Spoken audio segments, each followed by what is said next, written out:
சட்ட விழிப்புணர்வு மற்றும் அப்டேட்களுக்கு உடனே சப்ஸ்கிரைப் பண்ணுங்க மதீஸ் லீகல் லென்ஸ்.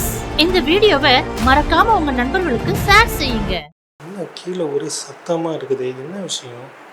எல்லாம் முன்னுத்துட்டு இருக்காங்க, இத்தனை பேர் கூட்டமா இருக்கிறாங்க, என்னன்னு தெரியலையே. மேடம் என்ன பண்றாங்கன்னு தெரியலையே. கதவு திறந்துதான் இருக்கு. என்ன இந்த ஆஃபீஸ் முன்னாடி எல்லாம் ஏதோ கூட்டமாக நின்று ஏதோ முணுமுணுத்துட்டு இருக்காங்க, நிறைய லேடிஸாக இருக்காங்க, என்ன விஷயம்? முதல்ல வா, வந்து உட்காரு வா. வந்ததும் வராததுமா என்னாச்சு?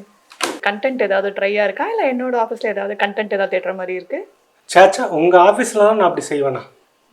அப்புறம் இல்லை, கீழே எல்லாம் கூட்டமாக இருந்தாங்களே, என்ன பிரச்சனை இருந்து சும்மா தெரிஞ்சுக்கலான்னு தான் கேட்டேன், வேறு ஒன்றும் இல்லை. அதுவா, அவங்க அபார்ட்மெண்ட்டில் இன்ஃபேக்ட் அவங்க பில்டிங்கில் வந்து ரெண்ட் ஏற்றிட்டாங்க போல இருக்கு.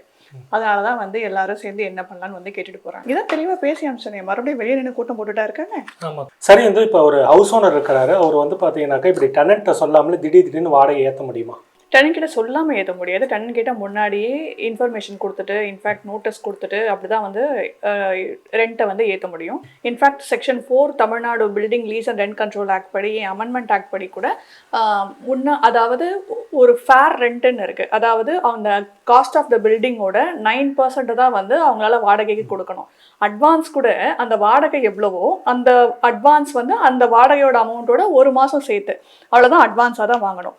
பட் இப்போ எவ்வளோ பேர் அதை ஃபாலோ பண்ணுறாங்கன்னு தெரியல. அதை ஃபாலோ பண்ணாதவங்களுக்கு அவங்க வந்து கம்ப்ளைண்ட் ரைஸ் பண்ணி அதை ரெக்டிஃபை பண்ணிக்க முடியும்.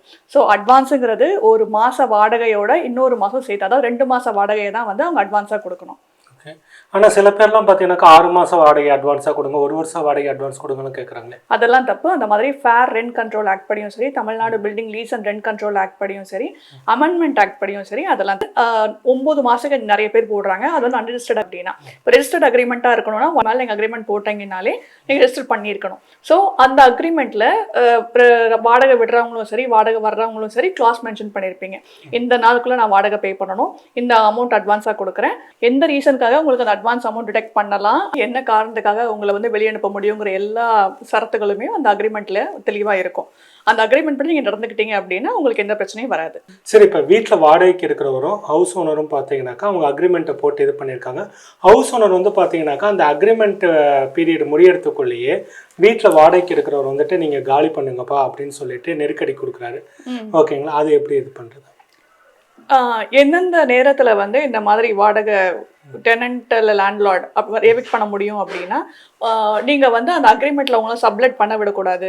ஃபார் எக்ஸாம்பிள், இந்த வீடு உங்களுக்காக தான் இருக்கும்போது நீங்கள் வேற யாரையாவது வாடகைக்கு விட்டீங்க, இல்லை வந்து வீடு வந்து ரெசிடென்ஷியல் பர்பஸ்க்காக இருக்கும்போது, இல்லை நீங்கள் இதில் கடை நடத்துனீங்க, இல்லை வராது பிஸ்னஸ் பண்ணீங்கன்னு தெரிய வரும்போது, இல்லை இல்லீகலாக வர நடக்குதுங்கும் போது, இல்லை லேண்ட்லார்டுக்கு தெரியாமல், அதாவது ஓனருக்கு தெரியாமல் ஒரு 4 மாதம் எதுவுமே ஆக்டிவிட்டிஸ் எதுவுமே நடக்காமல் இருக்குது, இல்லை மற்ற ஏதாவது சந்தேகம் வருதுங்கும் போது, இல்லை நியூசன்ஸ் ஏதாவது கிரியேட் பண்ணுறீங்க அப்படிங்கிற கம்ப்ளைண்ட்ஸ் ரைஸ் ஆகும்போது, அந்த மாதிரி சில விஷயங்கள் நடக்கும்போது ஓனருக்கு வந்து ரைட்ஸ் உண்டு உங்களை வெளியே அனுப்புறதுக்கு.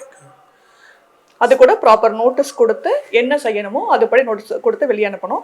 அப்படி வெளியே அனுப்பும் போது அக்ரிமெண்ட்ல இருக்கிறவங்க டிடக்ஷன்ஸ் ஏதாவது இருந்தால் அந்த டிடக்ட்லாம் பண்ணிட்டு உங்களுக்கு அப்படியே வந்து உங்களுக்கு அட்வான்ஸ் திரும்ப கொடுப்பாங்க. அப்படி எல்லாம் கரெக்டாக இருந்துச்சு அப்படின்னா உங்களுக்கு ஃபுல் அமௌண்ட் அட்வான்ஸ் உங்களுக்கு ரிட்டர்ன் வந்திருக்கணும். இப்போ வந்து பார்த்தீங்கன்னாக்கா நீங்கள் சொல்கிறது வந்து வீட்டில் குடி இருக்கிறவங்க ஏதாவது தவறு செய்தாங்கனாக்கா காலி பண்ண சொல்றது ஹவுஸ் ஓனருக்கு உரிமை இருக்குது. ஆனால் வந்து பார்த்தீங்கன்னா வீட்டில் வாடகைக்கு இருக்கிறவங்க மேலே எந்த ஒரு தவறும் இல்லை. ஆனால் வந்து பார்த்தீங்கன்னா ஹவுஸ் ஓனர் வந்து நீ காலி பண்ணி வாடகையும் சரியாக கொடுத்துட்டு வராங்க, அவங்க கேட்குற மெயின்டெனன்ஸும் சரியாக கொடுக்குறாங்க. அப்படி இருக்கும்போது திடீர் வீட்டை வந்து காலி பண்ணிட்டு போங்கன்னு சொல்லிட்டு ஹவுஸ் ஓனர் வந்து நெருக்கடி கொடுக்குறாங்க இல்லைங்களா, இதை எப்படி வந்துட்டு ஒரு வீட்டில் குடியிருக்க இது சரி செஞ்சுக்க முடியும்? டெனண்ட் மேலே தப்பே இல்லை அப்படின்னா, இல்லை நான் போக முடியாது, எனக்கு ரீசனபிள் டைம் வேணும் நீங்கள் கேட்கலாம். பிகாஸ் ஜஸ்ட் லைக் தன் வீடு காலி பண்ணிட்டு போகிறதுன்னு சின்ன விஷயம் கிடையாது. இது உங்களுக்கும் தெரியும், எனக்கும் தெரியும்.